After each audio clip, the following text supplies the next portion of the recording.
그렇다면 하나님을 영화롭게 하는 것이 무엇이냐? 하나님을 영화롭게 한다는 것은 쉽게 생각하면은 하나님이 나를 보시고 기뻐하시는 거예요. 하나님이 나를 보시고 걱정하고 염려하고 근심하고 마음이 무거워지는 게 아니라 나를 바라보시고 나의 삶을 바라보시고 하나님의 마음이 시원해지는 거예요. 하나님의 마음이 후련해지는 거예요. 그것이 바로 하나님을 영화롭게 하는 그러한 삶이에요. 우리가 특별히 어디 나가서 좋은 그러한 이런 벼슬이나 아니면 큰 그러한 일을 하지 않더라도 그냥 하나님 나 보시기에 내가 평범한 삶을 살지만 내가 말씀을 소중히 여기고 내가 사람을 소중히 여기고 내가 자녀를 부모로서 소중히 여기고 부모는 자녀는 부모를 소중히 여겨서 그것이 하나님께서 기뻐하는 모습이라는 거예요. 그런 하나님께서 보실 때에 기뻐하는 여러분들이 되시기를 예수님의 이름으로 축복합니다.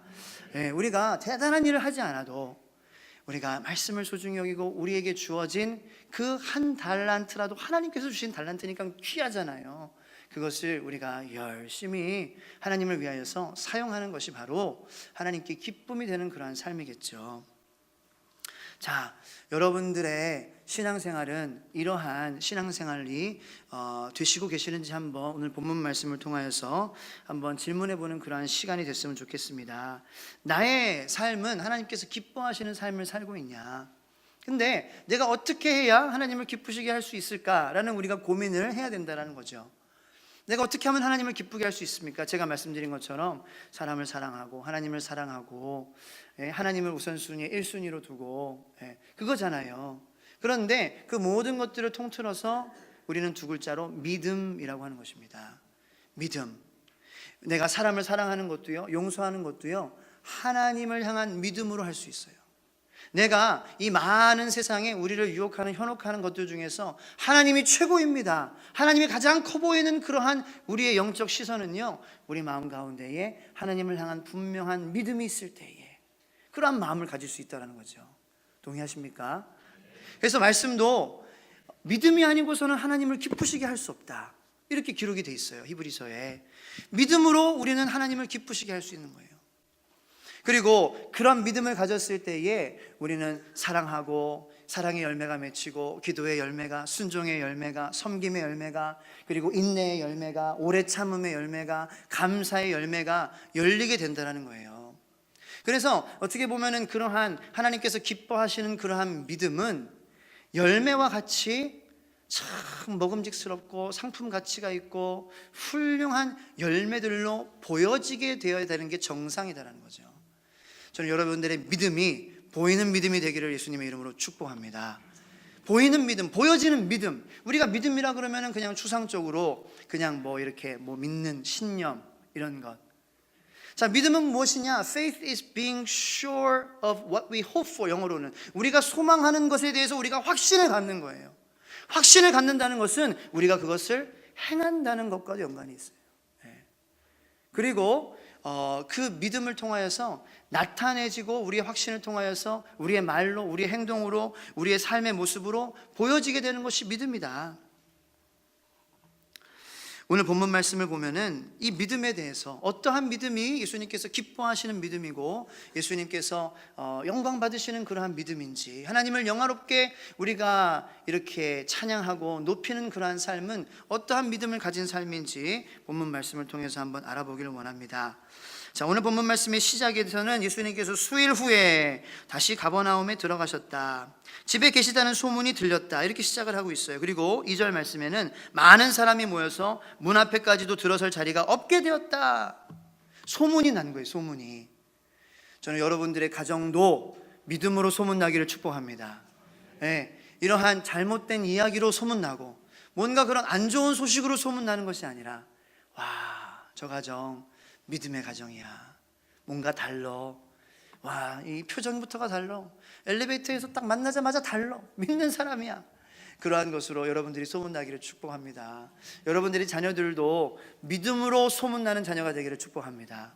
교회도 믿음으로 소문나는 교회가 되기를 축복합니다. 저희 세종천성교회는 그러한 교회가 될 수 있도록 기도해 주시기 바랍니다. 자, 소문나면 어떻게 돼요? 막 사람들이 몰려오는 거예요. 여러분들의 가정 가운데에 많은 손님들이 찾아오기를 축복합니다. 믿음의 그러한 소문을 듣고 여러분들의 가정을 찾아보는 거예요. 나 저 가정에 한번 놀러 가고 싶다. 나 저 가정이랑 친해지고 싶다. 뭘로? 안 좋은 소문이 아니라, 보이는 것으로 인한 것이 아니라 믿음으로. 믿음이 있으면 그렇게 된다는 거예요. 자녀도 이 세상에서 이렇게 성공하고 하나님의 역사에 쓰임받는 믿음의 위인이 되면은요, 저절로 사람들이 관계의 그러한 지경이 넓혀지는 거예요.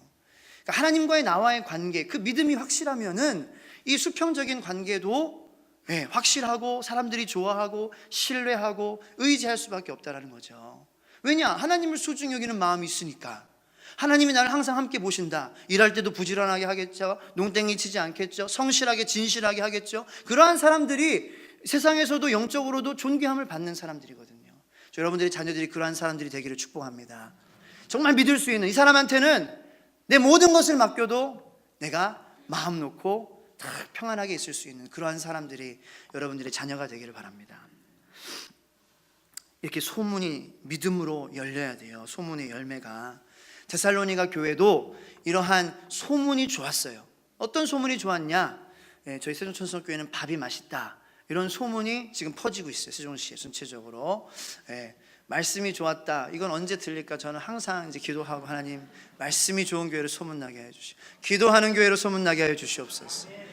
그리고 밥도 맛있는 교회로 계속 소문나게 해 주시옵소서. 우리 권사님의 혀를 탁 이렇게 주장하여 주셔서 맛을 잃지 않게, 그렇게 기도를 하고 있어요. 그래서 데살로니가 교회도 소문이 났는데 밥이 맛있는 것보다도 믿음의 소문이 나. 믿음의. 어떠한 믿음을 가지고 있었냐? 데살로니가전서 1장 3절 말씀에 보면은 너희의 믿음의 역사와, 이렇게 나와 있거든요. 역사하는 믿음이다. 역사라는 단어는 헬라어로 에르곤이라는 단어인데, 이 에르곤의 뜻은 working, 일한다라는 뜻이에요. 일하는 믿음, 행하는 믿음, 다시 말해서 보여지는 믿음이라는 거죠. 행동하는 믿음. 그 믿음을 가졌기 때문에 사도 바울의 동역자들이 데살로니가 교회를 생활할 때마다 함께 기도하자, 기뻐하고 감사했다라는 거예요. 저는 여러분들에게 이러한 믿음이 있게 되기를 예수님의 이름으로 축복합니다. 이게 바로 열리는 열매와 같이 보이는 믿음이라는 거죠. 일하는 믿음, 행동하는 믿음, 움직이는 믿음, 보이는 믿음, 들리는 믿음, 이것이 바로 소문나는 믿음이고 하나님께서 기뻐하시는 믿음이라는 것입니다. 그렇게 이제 예수님께서 이 모인 곳에, 계신 곳에 예수님께서 계셔야 돼요. 그러니까 우리가 소문나는 믿음을 가지려면, 열매나는 믿음을 가지려면 예수님께서 우리의 가정에 들어와야 주실 줄로 믿습니다. 들어와야 주셔야 되는 거예요. 그래야 사람들이 몰리는 거예요. 그래야 소문이 나는 거예요. 우리의 마음에, 우리의 집에, 여기 집에는 지금 예수님을 모셨어요. 우리 집에도 예수님을 모셔야 돼요. 그것이 소문나게 하는 믿음이에요. 그런데 이제 오늘 1절 말씀을 보니까 수일 후에라고 이렇게 기록이 돼요. 수일 후에. 근데 마가복음에서 이 수일 후에라는 말은 굉장히 조금 의아한 말이에요. 왜냐면은요, 마가복음은요, 마가가 예수님의 어떠한 면을 강조했냐면은 행하심. 예수님께서 가르치시기도 하셨지만 예수님께서 가르치시는 것과 동일하게 삶을 열심히 사셨다. 수고하며 사셨다. 땀 흘리셨다. 예수님께서 쉬지 않으셨다. 그렇게 우리를 사랑하시고 사람들을 사랑하셨다는 것을 강조하는 마가복음이 바로 그 복음서가 마가복음이에요. 그래서 영어 성경에는 immediately라는 단어만 30번이 넘게 나오는 거예요. immediately라는 말은 즉시, 뭐뭐 후에, 바로, 이런 뜻이거든요. 그러니까 마가복음을 보면은요, 시작서부터 예수님의 사역이 아주 그냥 찬란하게 막 역동적으로 막 묘사가 되어 있어요. 이제 누가복음 예수님의 그 탄생도 나와 있고, 마태복음은 족보가 나와 있고, 요한복음도 예수님의 그런 시작이 나와 있는데, 마가복음은 거의 시작이 없어요. 그냥 예수님께서 태어나시고 바로 그냥 이렇게 나타나신 거예요. 그래서 세례 받으시고 40일 동안 광야에서, 그게 다 1장에 나오는 거예요. 그리고 나병 환자를 치유하시고 많은 사람들이 몰리기 시작한 게 바로 1장에서부터예요. 그런데 2장 1절에는 의아하게 수일 후에, 예수님께서 이 수일 동안 기다리실 만한 지금 이런 분이 아니신데 왜 수일 후에 가버나움이라는 도시에 들어가셨을까? 왜 바로 들어가시지 않았을까? 좀 의아하지 않을 수가 없다는 거죠. 왜 이런 일이 일어났냐? 1장 후반부에 보면 우리가 이유를 알 수 있습니다. 나병 환자, 치료받은 나병 환자 때문이에요. 예수님께서는 경고를 하셨습니다. 뭐를 경고를 하셨냐? 너가 나은 것을 먼저 제사장에게 가서 하나님께서 고쳐주셨다라고 먼저 알리라. 그리고 하나님과 하나가 되어서 너가 행복하게 살아라. 그런데 이 나병 환자는, 치유받은 나병 환자는 예수님의 말을 순종하지 못했어요. 제사장에게 먼저 가지 아니하고 사람들에게 막 예수님께서 예수란 사람이 있는데 나를 치료해 주셨어, 내가 낫어. 뭐 동료 환자들인지 뭐 같이 병을 앓는 그런 사람들에게 갔겠죠. 아니면 가족들에게 갔든지 아니면 자기 고향에 갔을 거예요. 그래서 막 선포했어요. 그러니까 많은 사람들이 몰려오기 시작한 거예요. 그러니까 예수님의 계획은 그게 아니었는데, 그래서 그것을 아시고 제사장에게 가서 먼저 하나님께 감사해라. 어떻게 보면 그 안에는 영적인 그러한 진리가 있는데 뭐부터 먼저 해야 되냐, 사람에게 알리는 것보다, 감사하는 것보다 하나님에게 먼저 감사해야 된다. 근데 어쨌든 그러한 이유에서든지 순종을 안 했는데, 우리가 잘 생각해 보면 이러한 나병 환자의 이 알리는 거는 나쁜 의도는 아니에요. 그렇게, 그죠? 예수님께서 나를 치료해 주셨다, 그것을 자랑하고 기뻐하는 것은 그렇게 나쁜 것이라고는 볼 수 없어요. 그러면 여기서 우리 말씀을 통해서 우리가 뭘 깨달아야 되냐? 분명히 깨달아야 할 게 있습니다. 뭐냐? 우리가 아무리 선한 의도고 아무리 맞다라는 그러한 생각과 그러한 합리적인 결정이라고 할지라도, 예수님을 내가 돕는 것이라고 내가 생각할지라도, 예수님에게 불순종하는 것은 예수님의 사역에 지장을 줄 수 있다는 것을 우리가 알아야 된다는 거예요. 내가 아무리 내 생각과 내 경험과 내 그러한 이해로는, 지식으로는 그게 맞는 것이고, 감정적으로도 그게 맞는 것이고, 감성적으로도 맞는 것이고, 그것이 내 오랜 상처와 병을 가지고 있던 나로서 합당하게 해가지고 그렇게 함으로써 누구라도 그를 욕할 수 있는 그러한 거리가 안 될 수도 있지만, 그래도 예수님의 말씀에 순종하는 것이 먼저 돼야 된다는 거예요. 나의 그러한 옳다고 생각하는 것과 예수님의 말씀이 대립된다면 우리는 언제라도 예수님에게 말씀에 순종하는 것이 최고입니다, 가장 좋은 것입니다 라고 말할 수 있는 그러한 마음을 가져야 된다는 것입니다. 그렇게 하지 않으니까 예수님의 사역에 지장을 주는 그러한 삶을 살잖아요. 저는 여러분들이 예수님의 사역에 도움이 되는 삶을 사시기를 축복합니다. 우리가 맞다라고 생각해도요, 예수님의 말씀에 그것이 대립된다면 그것을 내려놓을 수 있는 믿음이 있어야 된다는 거예요. 그것이 이 나병 환자에게는 없었던 믿음이에요. 물론 기쁘지만, 행복하지만, 내가 낫다라는 그러한 감격 때문에 너무나도 내가 행복하지만, 그래서 알리지 않을 수 없지만 예수님의 말씀이 항상 더 베스트 초이스라는 것을 잊고 살았다는 거죠. 아무래도 우리가 두 가지 경우에 그러한 예수님에 대한 말씀에 대한 순종이라는 것은 경외함인데, 경외하는 마음, 예수님의 말씀을 내 삶 속에서 1등으로 놓는 그러한 마음이 이제 왜 없었을까, 좀 이런 고민을 해봤어요. 왜 예수님의 말씀대로 하지 않았을까? 근데 이제 여러 가지 경우가 있지만 두 가지의 경우인 것 같아요. 내가 예수님의 말씀을 경외하지 못하고 경외하는 믿음이 없다는 것은 이 나병 환자처럼 믿은 지 얼마 안 된 사람일 때예요. 다시 말해서 예수님이 누군지 확실하게 모른다는 거죠. 예수님께서 하나님이시고 세상을 만드시고 다스리시고 우리의 영적인 전적 타락을 예수 그리스도의 그러한 사역의 복음의 사역으로 말미암아 구원해 주실 수 있는 하나님이시다, 흠없으신 하나님의 어린 양이시고, 이 말씀의 예수님이시고 예수님이 말씀이시고, 그 말씀은 태초에부터, 천지 전부터, 창세 전부터 있었다, 이러한 것을 알았다면은 아마 이의 결정은 달랐을 수도 있습니다. 그런데 처음 믿고 지식이 없으니까, 그러니까 우리가 말씀을 알아야 된다는 거예요. 하나님을 알아야 된다는 거예요. 하나님을 경외하는 믿음은 하나님을 알 때에 우리에게 생기게 되는 줄로 믿으시기를 축복합니다. 우리가 알지 않고 수고하지 않고 땀 흘리지 않고 하나님에 대한 경외하는 마음, 그리고 그 경외하는 믿음으로 마음으로 말미암아 하나님께서 기뻐 받으시는 그러한 믿음을 가질 수가 없다라는 거예요. 두 번째 경우는 처음 이제 믿지 얼마 안 됐을 때와 아니면 믿음이 오래됐을 때. 아무래도 우리의 믿음 신앙생활이 오래되면은 처음에 우리가 하나님을 알면서 경외하는 마음으로 불타고 하나님께 대한 그러한 사랑에 대한 감동으로 울고, 하나님 말씀이면 내가 정말로 목숨을 내가 드리겠습니다, 삶을 드리겠습니다, 내 달란트를 드리겠습니다, 내 지식을 드리겠습니다, 내가 잘하는 거 하나님을 위해서 쓰겠습니다, 하나님을 경외하는 마음이 있었어요. 그런데 10년, 20년, 30년, 40년 신앙생활 하면서 그러한 경외하는 마음이 점점 더 식을 수가 있다는 거죠. 우사와 오베데돔의 얘기하시죠. 다윗 왕이 이제 이스라엘을 통일하고 이제 이 하나님의 법궤가 이스라엘 예루살렘이 없으니까, 성전 안에 없으니까 그것을 옮기려고 하는 그러한 작전을 이제 세우게 됩니다. 그래서 이 법궤가 지금 아비나답이라는 그러한 레위 지파의 제사장 집에 있어요. 자, 그런데 이 법궤를 예루살렘으로 옮기는데 아비나답의 아들, 그 집에 살고 있는 아들 우사를 총책임자로 세웠어요. 옮기는 데에.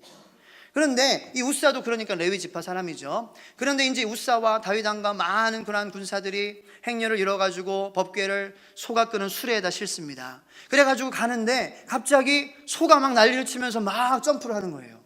그러니까 법궤가 떨어지지 않겠습니까? 그런데 우사가 그 법궤를 딱 만지는데 잡으려고 죽어버려요. 그래서 다윗 왕이 두려움에 떨어서 법궤를 오베데돔의 집에 놓고, 오베데돔의 집에 얼마 안 있었지만 그 집은 3개월 만에 축복을 많이 받는 그러한 집이 되지 않았습니까? 그 이야기. 우사가 법궤를 잡은 것은 선한 의도였겠죠, 그죠? 떨어지니까. 그런데 그 일로 죽게 됐다는 거예요. 왜냐?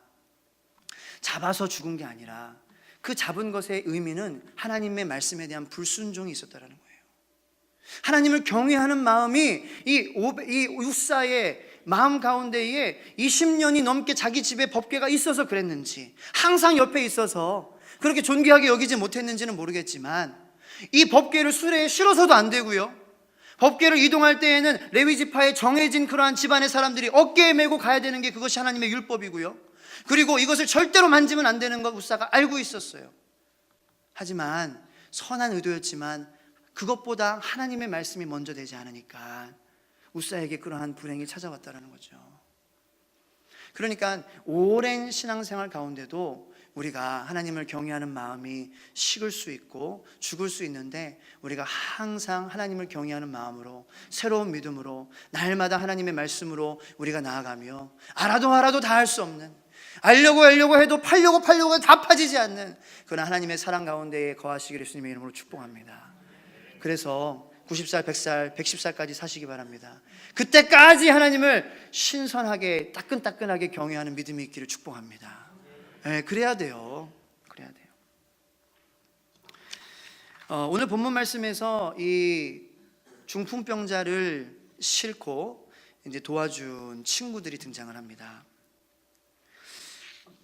저는 이 나병을 치유받은 그러한 환자와 일장 후반이지만, 이제 뭐 옛날 성경에는 장이 없잖아요. 그리고 이 수일 후에 예수님의 그 사역을 통하여서 많은 사람들이 그 집에 모이고, 그리고 이 중풍병자를 데리고 온 이 친구들의 그러한 이야기가 저는 영적인 교훈을 주는 대조를 이루고 있다고 생각을 합니다. 이 나병 환자에게는 하나님을 경외하는 마음이 부족했어요. 하지만 반대적으로 이 중풍병자 친구를 둔 친구들의 믿음은 하나님이 기뻐하시는 믿음이었어요. 하나님을 경외하는 믿음이었어요. 어떻게 하나님을 경외하는 믿음인 것을 우리가 알 수 있습니까? 이 중풍병자들, 일단 예수님께서 5절 말씀에 이렇게 말씀을 하세요. 예수께서 그들의 믿음을 보셨다. 저는 하나님께서 여러분들에게 내가 너의 믿음을 봤다, 보이는 믿음을 가지시기를 예수님의 이름으로 축복합니다. 그게 working faith예요. 그게 역사하는 믿음이라는 거예요. 그게 행동하는 믿음이에요. 행동하기 때문에 열매가 열리고 먹음직스럽고 이렇게 맛있는 상품 가치가 있는 그런 열매가 열리는 보이는 믿음이라는 거예요. 근데 왜 보이는 믿음이라고 칭찬을 받습니까? 이 친구들의 믿음은요, 상식을 뛰어넘는 믿음이거든요. 이성을 뛰어넘는 믿음. 이성적이면, 상식적이면 남의 집에 올라가는 것이 상식적입니까? 아니에요. 남의 집에 올라가면은요, 그 집에 상처를 줄 수도 있고 보상을 해야 될 수도 있고요, 그 집 주인이 싫어할 수도 있고요. 지금 많은 사람들이 모여있는 가운데에 손가락질 받을 만한 그러한 일이 분명합니다. 비상식적인 행동이에요. 그리고 남의 지붕에 올라간 것도 비상식적인 행동인데 그 집을 막 뚫고 있어요 지금. 여러분들 누가 여러분들 벽 뚫는다고 생각해 보세요. 가만히 있겠습니까? 막 저기 엘리베이터에 막 붙여놓겠죠. 해가지고 이 사람이 이렇게 했습니다 하고, 예? 막 소문내고 이런 사람들 뭐 저기 비상식적으로 행동했던 예전에 아파트 출구를 자기 차로 이렇게 막아놔가지고 이 주민들이 와가지고 차를 막 들어가지고 놓고 그 차 다 올려가지고 결국 그 주인 그 차 팔았잖아요. 예, 그게 기억나시죠? 그러한 비상식적인 행동을 한다는 것은요, 많은 사람들에게 엄청 엄청나게 창피했으면 그 차를 팔았겠습니까? 모든 전 국민들이 그 차 타면은 그 사람이 다 아니까 그렇지. 여기에 그분 안 계신죠? 그래도 하나님께서는 그분을 사랑하시는 줄로 믿습니다. 예, 아멘 안 하시네요. 예, 인간적으로는 좀 얄밉고 그러지만 하나님은 다 사랑하시죠. 그런데 그런 비상식적인 몰상식한 행동을 하면은 얼마나 우리가 고통받아요. 남의 집에 막 굴뚝을 뚫고 있는 거예요. 지붕을. 왜 뚫었냐? 그 집을 파괴하기 위해서 둔 것이 아니라 하나님을 보는 그러한 마음, 그것은 내 현재의 어려움과 과거의 상처와 내 미래에 대한 그러한 불확실보다 더 크다라는 거예요. 하나님은 이 중풍병자를 앓고 있는 이 나의 친구의 아픔보다 더 크신 하나님이고, 하나님 만나면 얘는 치유될 것이고, 우리가 지금 이렇게 친구들을 위해서 이런 사람들이 우리를 욕할까, 우리를 손가락질할까, 우리를 이렇게 버릴까, 우리에게 뭐 우리가 손해배상을 청구하지 않을까, 율법으로 우리가 처벌받지 않을까, 이러한 걱정보다도 예수님은 더 크신 하나님의 아들이시다, 하나님이시다. 뭔가 특별한 것이 있는, 뭔가 우리의 정말 필요를 단순히 배고픔과 병으로부터 치유받는 그러한 것이 아니라 나의 마음의 공허함과 허무함을, 영원함을 사모하는 마음이 내게 있는데 나의 과거에, 나의 현재에, 나의 미래에 대한 그런 두려움을 이분을 만나면 해결될 것 같다라는 그러한 믿음이 있었기 때문에 상식을 벗어나고 이성을 넘어서고 장애물을 넘어선 그러한 길로 갈 수 있었다라는 것입니다. 저는 여러분들에게 이러한 굴뚝, 이러한 지붕을 뚫는 믿음이 있게 되기를 예수님의 이름으로 축복합니다. 의심의 지붕을 뚫으시기를 축복합니다. 그러한 불의의 지붕을 뚫으시기를 축복합니다. 죄의 지붕을 뚫으시기를 축복합니다. 상처의 지붕을 뚫으시기를 축복합니다. 하나님을 바라보면은 그러한 지붕들이 뚫리게 되는 역사가 있게 된다는 거예요. 지붕이 뚫리니까 예수님이 보입니다. 예수님이 보이니까 그분 앞에 나아갈 수 있어요. 그분 앞에 나아가니까 이 중풍병자가 죄사함을 얻었다는 거예요. 왜 죄사함을 하나님께서는 먼저 선물해 주셨습니까? 그것이 인간에게 가장 큰 필요다라는 것을 알고 있었기 때문에. 아무리 병이 고쳐져도 나의 영혼이 소생하지 않는다면은 내가 건강한 그러한 삶으로 죽음을 맞이해서 영원한 죽음 가운데 빠질 수밖에 없기 때문에 정말로 예수님께서는 그러한 믿음을 보시고 귀하게 여기시고 정말 필요한 것을 채워주셨다는 거예요. 그것이 축복인 줄로 믿으시기를 바랍니다. 그러한 믿음을 가지니까 정말 인간이 궁극적으로 필요한 필요를 채워주셔요. 그리고 덤으로 중풍병에서 노움을 받게도 하셨다는 거예요. 주님께서 말씀하셨죠. 넌 걱정하지 마. 하늘의 참새도 내가 먹이는데 뭘 먹을까, 뭘 마실까, 무엇을 입을까 걱정하지 마라. 내가 너에게 모든 필요한 것들을 다 채우겠다. 사실 먹는 거, 입는 거 얼마나 우리가 이게 중요하지만 또 필요하지만 우리에게 걱정을 주는지 몰라요. 우리에게 스트레스를 주는지 몰라요. 여자분들 뭘 입을까 맨날 걱정하시죠? 그거 스트레스예요. 다 그 수명 1초 1초씩 단축되는 거예요. 그냥 아무거나 입으셔도 이쁘신 줄로 믿으시길 바랍니다. 예, 저도요, 이제 중국집 시킨다 그러면 짜장면 먹을까, 짬뽕 먹을까, 뭘 먹을까 고민하는 거예요. 근데 그 고민하면 이제 고민하는 게 머리 하나 두 개 빠져요. 그 고민할 때에. 예수님께서 고민하지 말라는 것은 우리의 영혼이 가장 필요한 것은 그런 것이 아니다. 가장 필요한 것은 우리의 죄가 사함받는 것이고, 그래서 너와 내가 함께 있는 거야. 하나님과 우리와 함께 사는 거야. 네가 십자가 안에, 내가 너 안에 있는 거, 그게 가장 너에게 필요한 거야. 그리고 네가 그거를 믿으면은 내가 너 뭘 먹을지 입을지 다 줄 거야. 그러니까 그런 것 때문에 걱정하면서 스트레스 받으면서 살지 마. 그게 예수님께서 우리에게 주시는 그 믿음에 대한 축복이라는 거예요. 그리고 여러분들에게 건강도 주실 줄로 믿습니다. 예, 병에서도 노임을 받게 되게 될 줄로 믿습니다. 그 믿음이 바로 이 중풍병자의 친구들의 믿음이었다는 거예요. 나병 환자는 하나님을 물론 그 선한 의도였고 그 후로 믿음이 더 자라나서 하나님을 경외하는 마음, 내가 그때 예수님의 말씀에 순종할 걸이라는 그러한 마음이 들었은지는 모르겠지만 이 중풍병자의 친구들의 믿음을 통하여서 예수님께서 기뻐하시고, 그리고 우리를 통하여서 예수님이 누구신가, 이 중풍병자를 통하여서 예수님이 하나님이시라는 것을 선포하시잖아요. 그죠? 여기 오늘 본문 말씀 말미에 보면은 이 사람이 어찌 이렇게 말하는가, 신성모독이로다. 하나님이신 줄 지금 모르고 막 사람들이 지금 신성모독이다 막 이렇게 하잖아요. 그런데 이 중풍병자의 그러한 친구들의 믿음을 통하여서, 이 중풍병자를 통하여서 하나님께서는, 예수님께서는 10절 말씀에 인자가 땅에서 죄를 사하는 권세가 있는 줄로 너희로 알게 하려 하노라. 내가 너의 병을 치유할 수 있고 죄를 용서할 수 있는 하나님이다라는 그러한 사실을 이 많은 사람들에게 알리셨다라는 거예요. 그러므로 어떠한 일이 벌어집니까? 12절 말씀에 그가 일어났고 상을 가지고 모든 사람 앞에서 나가거늘 그들이 다 놀라 하나님께 영광을 돌리며, 많은 사람들이 이 중풍병자의 친구들의 믿음을 통하여서 하나님께 영광을 돌리는 그러한 삶을 살았다라는 거예요. 나병 환자는 이 경외하는 마음을 갖지 못하여서, 예수님의 말씀에 순종하지 못하여서 많은 사람들이 몰려와가지고 예수님의 사역에 지장이 되었지만, 이 중풍병자의 친구들의 믿음을 통하여서는 하나님께서 많은 사람들로 하여금 하나님의 영광을 돌리게 하는 그러한 장면을 연출하게 하셨다는 것입니다. 저는 후자의 믿음을 여러분들이 갖게 되기를 축복합니다. 그래서 여러분들을 통하여서 여러분들의 그러한 하나님을 경외하는 마음, 하나님의 말씀을 먼저 순종하는 그러한 마음, 나의 그러한 과거와 미래와 그러한 현재의 두려움보다 하나님이 더 크시다라고 그렇게 인정하는 그러한 믿음으로 지붕을 뚫으시는 믿음이 되기를 예수님의 이름으로 축복합니다. 그래서 그러한 모습으로 하나님께 영광을 돌리는 많은 사람들이 여러분들 주위에, 여러분들을 보며 그렇게 세워지고 나타나게 되기를 예수님의 이름으로 축복합니다.